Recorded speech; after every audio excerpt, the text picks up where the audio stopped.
हुआ था और उसका बचपन कैसा बीता। हिटलर का जन्म 20 अप्रैल 1889 को शाम 6:30 पर ऑस्ट्रिया के एक छोटे से गांव ब्रानाउ एमिन में हुआ था, जो जर्मन बावरिया से सीमा के उस पार है। शायद उसकी नियति में लिखा था कि एक दिन वह ऐसे आंदोलन का नेतृत्व करेगा जो किसी भी व्यक्ति के वंश वृक्ष को न केवल सर्वोच्च महत्व दिला सकता है, बल्कि उसके लिए जीवन एवं मृत्यु का विषय भी बन सकता है।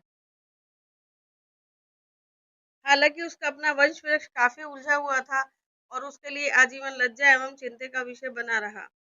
उसके पिता एलोइस का जन्म सन 1837 में हुआ था। वह मारिया एना शिक्ल ग्रूबर और उसके अज्ञात प्रेमी का नाजायज पुत्र था। वह व्यक्ति या तो कोई पड़ोसी रहा होगा या कोई गरीब मिल मजदूर जिसका नाम जॉन जॉर्ज हाइडलर था। किसी हद तक यह भी संभव है कि एडोल्फ हिटलर का दादा यहूदी रहा हो।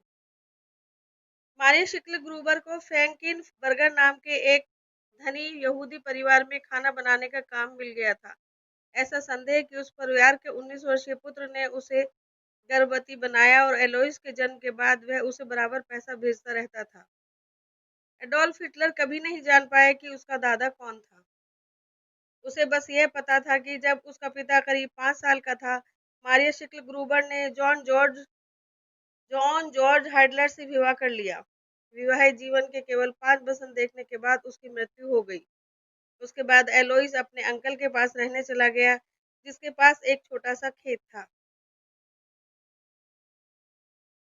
13 साल की उम्र में किशोर एलोइस ने कृषक जीवन से तौबा कर ली और वह जीवन यापन की तलाश में वियना शहर की ओर चल पड़ा। वहां उसने एक मोची के पास रहकर काम सीखा और बाद में वह ऑस्ट्रिया की प्रशासनिक सेवा में भर्ती होकर एक कनिष्ठ सीमा शुल्क अधिकारी बन गया।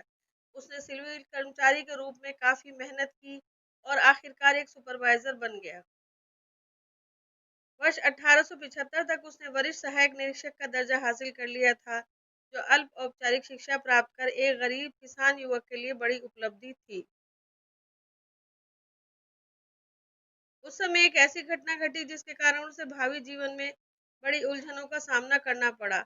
एलोइस हमेशा अपनी मां के अंतिम नाम शिक्ल ग्रूबर का प्रयोग किया करता था और इसी कारण उसे हमेशा एलोइस शिक्ल ग्रूबर कहा जाता था। उसने कभी ये बात छिपाने की कोशिश नहीं की कि वह अवैध संतान है, क्योंकि ग्रामीण ऑस्ट्रिया में यह साधारण बात थी। लेकिन सिविल सेवा में अपनी सफलता के बाद छोटी किसानी करने वाले उसके गर्वीले चाचा ने उसे अपना अंतिम नाम बदलकर हाइडलर करने के लिए राजी कर लिया, ताकि उसके अपने कुल नाम से मेल खाए और परिवार का नाम आगे चलता रहे। तथापि रिकॉर्ड बुक में नाम दर्ज किए जाते समय हिटलर लिखा गया। इस प्रकार सन 1876 में 39 साल की उम्र में एलोइस शिक्ल ग्रूबर का नाम एलोइस हिटलर हो गया। यह बात अहमियत रखती है क्योंकि यह कल्पना करना मुश्किल है कि हजारों लाखों जर्मनवासी सलाम हिटलर के बजाय सलाम शिक्ल ग्रूबर पुकारते सुने जाएं। सन 1885 में कई प्रेम संबंधों और 2 असफल विवाहों के बाद 48 वर्षीय विदुर एलोइस हिटलर ने चाचा हाउलर की गर्भवती पौत्री 24 वर्षीय क्लोरा पॉलजन से विवाह कर लिया। तकनीकी रूप से वह उसकी अपनी भतीजी थी, क्योंकि उसने अपना नाम बदल लिया था और इसी कारण उसे कैथोलिक चर्च से विशेष अनुमति लेनी पड़ी थी। उसकी पिछली शादी से उत्पन्न उसके बच्चे एलोइस हिटलर जूनियर और एंजेला शादी में शामिल हुए और बाद में उनके साथ रहे। फ्लोरा पॉलजन ने अंततः 2 लड़कों एवं एक लड़की को जन्म दिया, लेकिन उनमें से कोई भी नहीं बचा।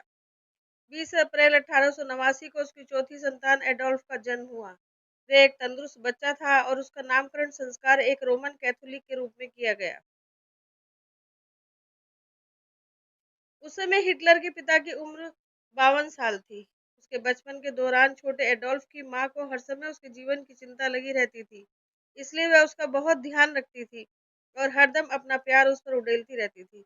उसके पिता अधिकतर व्यस्त रहते थे, उन्हें मधुमक्खी पालन का बहुत शौक था और वह काम करने के अलावा अपने इस शौक पर बहुत समय बिताते थे। नन्हे एडोल्फ का नाम पुकारने का संक्षिप्त नाम एडी था। सन 1893 में जब वह करीब 5 साल का था, उसकी मां ने एक और लड़के को जन्म दिया, जिसका नाम एडमंड रखा गया। सन 1896 में उसकी एक बहन पोला का जन्म हुआ। सन 1895 में जब वह 6 साल का था, एडोल्फ हिटलर ने लिंज ऑस्ट्रिया के निकट फीचहैम नामक गांव में स्थित पब्लिक स्कूल में पहले दर्जे में दाखिला लिया।